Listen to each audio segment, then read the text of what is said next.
বাংলাদেশ রাষ্ট্র হিসাবে বা আওয়ামী লীগ বাংলাদেশে 15 বছর থাকা হিসাবে বা আমি যদি ধরি 21 বছর 22 বছর টোটাল শাসন আমলে তারা কি অন্য যে ইডিওলজিক্যাল প্রশ্নগুলি মুক্তিযোদ্ধা চেতনা 1971 সেগুলি কি তারা ডিল করতে পারছে? বামপন্থা ডানপন্থা কোনো কিছু কি তারা ডিল করতে পারছে? আওয়ামী লীগ যেমন পারে নাই, অন্য রাজনৈতিক দলগুলি কি পারছে? আপনি এইটার মীমাংসা আপনার কাছ থেকে আমরা একটু শুনতে চাইবো, কিন্তু সেটা একটা আলাদা আলোচনা, কারণ আমি অনেকগুলি প্রশ্ন নিয়ে বসে আছি। আপনাকে হয়তো অনেকগুলি প্রশ্ন করা হবে না, সেগুলো আলাদা আলোচনা, আমি শুধু একটা বলে রাখলাম। আর আমার কিছু মানে জনগণের জানতে চাওয়া কিছু পপুলার প্রশ্ন করতে হবে, সেই জন্য আমি একটু করে রাখি। ইন্টারেস্টিং, এই শেখ হাসিনাও খুব জনগণের কথা বলতেন, মানে আপনার জনগণ কোনটা, মানে আপনি জনগণ কারে চিনতে পারেন? মনে করেন যে আপনার সাথে কি জনগণের আলাপ হয় বা জনগণকে আপনার কাছ পর্যন্ত পৌঁছাতে পারে, বা জনগণের ইচ্ছাটা আপনি কিভাবে বোঝেন? মানে আপনার জনগণটা কে? শেখ হাসিনা জনগণ আমি বুঝতে পারতাম যে মানে যারা আওয়ামী লীগ করেন বা তাকে ভালোবাসেন। জি, আমাদের জনগণ হচ্ছে যে যারা যারা গণ অভ্যুত্থান করেছেন। আমি বাংলাদেশের অধিকাংশ মানুষ আচ্ছা আওয়ামী লীগের সরাসরি ফেসিস্ট যারা এনাবলার আছে এবং ফেসিস্ট এন্ড ফেসিস্ট এনাবলার যারা আছে বিভিন্ন প্রক্রিয়ায় বিভিন্ন সংগঠনে, এই ছাড়া বাকি বাংলাদেশের সব জনগণই এই সরকারের পিছনে ঐক্যবদ্ধ আছে এবং তাদের দাবি তাদের আশা আকাঙ্ক্ষা শোনার মতো বিভিন্ন স্পেস উইন্ডো খোলা আছে। এটা অন্তত দুর্গাপূজার ইভেন্টে আপনারা বুঝতে পারেন এত বড় একটা কমিউনিটির উৎসবের ক্ষেত্রে আমরা কিভাবে ওনাদের সাথে এনগেজ হয়েছি এবং ওনাদের দাবি দাওয়া মানার ক্ষেত্রে আমরা কিভাবে ওনাদেরকে কাছে পৌঁছাইছি, আমরা নিজেরা গিয়ে পৌঁছেছি। ওকে, ওনারা দাবি দেওয়া জানাইছেন মাঠে, আমরা গেলাম, আমরা কথা বললাম, ওনাদের কাছ থেকে শুনলাম। এই যে ডায়ালগের ভিত্তিতে আমরা কিন্তু রাষ্ট্রটা পরিচালনা করছি, কোনো আরবিট্রারিনেস নেই রাষ্ট্রের ভিতরে, যেটা ডক্টর মোহাম্মদ ইউনূস স্যার বারবার বলেছেন যে এই যে কোনো আরবিট্রারিনেস এটা রাষ্ট্রের ভিতরে, বরং এটা চলতেছে জনগণ এবং রাষ্ট্রের যে কলকব্জা, এটার ভিতরে কনসালটেশন চলতেছে। ওকে, এবং আমি মনে করি এই কনসালটেশনের ভিতরে রাষ্ট্রটা আরো শক্তিশালী রূপ ধারণ। আমরা আমাদের ঠিকানার জনগণকে প্রশ্ন করেছিলাম, আপনি আসছেন বলে আমরা দুটি জরিপ পরিচালনা করেছি। জরিপের প্রথমটি আমরা ঠিকানার দর্শকদের প্রশ্ন করেছিলাম যে রাষ্ট্র মেরামত প্রশ্নে ডক্টর ইউনূসের সরকার সঠিক পথে আছে বলে মনে করেন কিনা। শতকরা 41% দর্শক মনে করেছেন যে হ্যাঁ সঠিক পথে আছেন, না মনে করেন শতকরা 59% দর্শক, 62,000 দর্শক আমাদেরকে ভোট দিয়েছেন। পরের নিয়ে আমরা আসছি। আপনি এটাকে ছাত্র জনতার আন্দোলন বলছেন, আমরা তো এটাকে ছাত্র জনতার আন্দোলন বলছি। আমি আপনার কাছে জানতে চাই এর মধ্যে সেনাবাহিনীর ভূমিকাটা, আপনি একটা হিস্টোরিয়ান হিসাবে সেটাকে আসলে কত দিবেন? মানে অনেক বেশি দিবেন, সেনাবাহিনীর কারণেই এটা হয়েছে, সেনাবাহিনী আমাদের অনেক সাহায্য করছে, সেনাবাহিনীর একটা বড় ভূমিকা ছিল, আপনি সেই ভূমিকাটা আসলে কিভাবে দেখেন? সেনাবাহিনীর ভূমিকাটা আসলে সেনাবাহিনীর প্রথম 3 ও 3 আগস্ট দুপুরে যে বৈঠক হয়েছে, ওই বৈঠকে একটা ভূমিকা আমরা দেখতে পাচ্ছি যে ছিলাম যে ওনারা গুলি করবেন, এটা একটা ভূমিকা।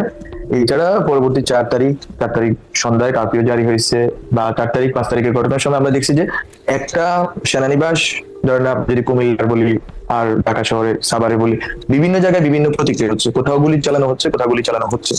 আমরা মনে করি না অ্যাজ হোল সেনাবাহিনী, আমি জানি না কথা বলতে ইস্যু হবে, বাট অ্যাজ হোল সেনাবাহিনী হয়তো অংশগ্রহণ করেনি, কিন্তু সেনাবাহিনীর একটা বড় অংশে জনগণের প্রতি সংবেদনশীলতা দেখাইছে।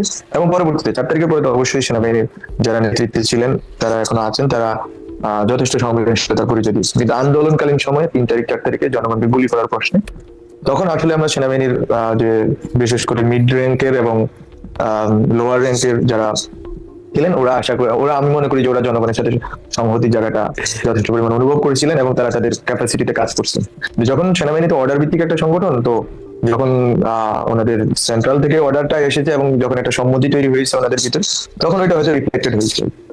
অনেকেই বলে থাকেন যে আপনারা যে সরকার গঠন করেছেন সেটা কি আসলে বিপ্লবী সরকার, সেটা কি আসলে সাংবিধানিক সরকার? এই সরকারের মধ্যে আমি আসলে সেই তাত্ত্বিক আলোচনা যাইতেছি না। আমি শুধু প্রশ্ন করতেছি যে এই সরকারে শেখ হাসিনা নিয়োগ করা রাষ্ট্রপতি এবং সেনাপ্রধান আপনাদেরকে সাহায্য করতেছে, আপনাদেরকে এটা রাখতে হচ্ছে, গিলতে হচ্ছে কি? মানে এটা যদি একটু ব্যাখ্যা করতেন যে মানে এই রাষ্ট্রপ্রধান এই সেনাপ্রধান আপনাদের সাহায্য করতেছেন, ভালো করতেছেন, খারাপ করতেছেন, এটা বা ইটস ওকে ওইটা করা। না, আমার কথা হচ্ছে যে রাষ্ট্রপতি, সেনাবাহিনী প্রধান বা অন্যান্য আরো শুধুমাত্র তো ওনারা না, বরং পুরা সিস্টেমটাই মূলত যারা পূর্বে নিয়োগ করতো ওনাদের। এখন কথা হচ্ছে যে আমরা তো আসলে বাংলাদেশ রাষ্ট্রের প্রতিনিধিত্ব করি। বাংলাদেশ রাষ্ট্রের প্রতি যদি কারো, বাংলাদেশ রাষ্ট্রের সার্বভৌমত্ব, অখণ্ডতা এবং নিরাপত্তা, জাতীয় নিরাপত্তার প্রতি যদি কারো অখণ্ড যদি অনুভূতি এবং প্রতিজ্ঞা থাকে, আমরা মনে করি তাদের সাথে কাজ করা যায়। কিন্তু এট দ্য সেম ডে আমরা চেষ্টা করেছি এবং আমাদের থেকে দাবি উঠেছে রাষ্ট্রপতি নিয়ে, এবং এটা সরকারের দিক থেকেও এভালুয়েট করা হচ্ছে বা হবে। এটা তো আমরা মূলত পলিটিক্যাল সেটেলমেন্ট পুরোটাই চেঞ্জ করতে চাইছি। এখন আমরা বিপ্লবী সরকার করতে পারতাম কি পারতাম না, সাংবিধানিক কনস্টিটিউশনাল কন্টিনিউটির নামে আমরা হয়তো এটা রেখে দিলাম কিনা, অনেকগুলো কোয়েশ্চেন উঠবে। কিন্তু আসলে আমাদের জন্য ওই সময়ের ইমার্জেন্সি কিছু, ওই সময়ের ইমার্জেন্সি ছিল বাংলাদেশের রাষ্ট্রের সার্বভৌমত্ব, জাতীয় নিরাপত্তা এবং অখণ্ডতা রক্ষা করা। আমরা ওইটাকে প্রায়োরিটি দিচ্ছি, এবং ওইটা হচ্ছে নিকটি, ওইটা হচ্ছে যে লিটমাস টেস্ট, ওইটার ভিত্তিতে আমরা আমাদের বন্ধু শত্রু নির্ধারণ করব।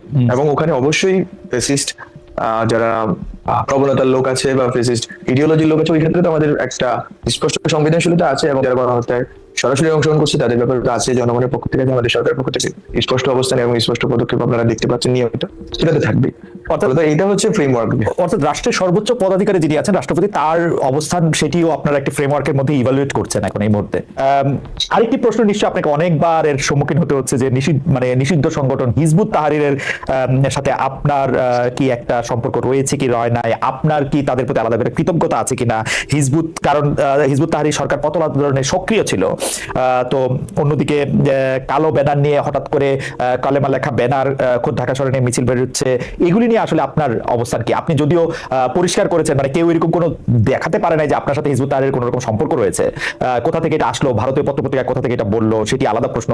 আপনার জায়গা থেকে আপনি হিজবুত তাহরিরকে আসলে কিভাবে দেখেন, সেটা যদি একটু বলতেন। যারা হিজবুত তাহরির বলেছেন তাদের উপর burden of proof, it is not my concern to prove. জি, আপনি ঠিক আছে, তারা আপনার ব্যাপারটা যদি নাও থাকে, হিজবুত তাহরিরের যেহেতু সরকার পতন আন্দোলনে সক্রিয় ছিল, আপনাদের কোনো কৃতজ্ঞতা বা আপনাদের কোনো দায়বদ্ধতা আছে? হিজবুত তাহরির রাজনৈতিকভাবে সংগঠন হিসেবে নিষিদ্ধ ছিল 5 আগস্ট পর্যন্ত, এবং এখনো নিষিদ্ধ। এখনো এখনো নিষিদ্ধ, Okay. আইনত নিষিদ্ধ সংগঠন। এবং যদি হিজবুত তাহরিরের প্রতি কোনো দায়বদ্ধতা থাকতো, তাহলে জামাতের আমির যেভাবে দাওয়াত পেয়েছেন 5 আগস্টে, সেইভাবেই হিজবুত তাহরিরের যিনি দায়িত্ব আছেন, আমি জানি না, তাদেরকে চিনি না, কোনোদিনও তাদের সাথে আমার মুখ দেখা দেখি হয়ে হয় না। একটা তো এইটা ওদেরকে দাওয়াত দেওয়ার কথা।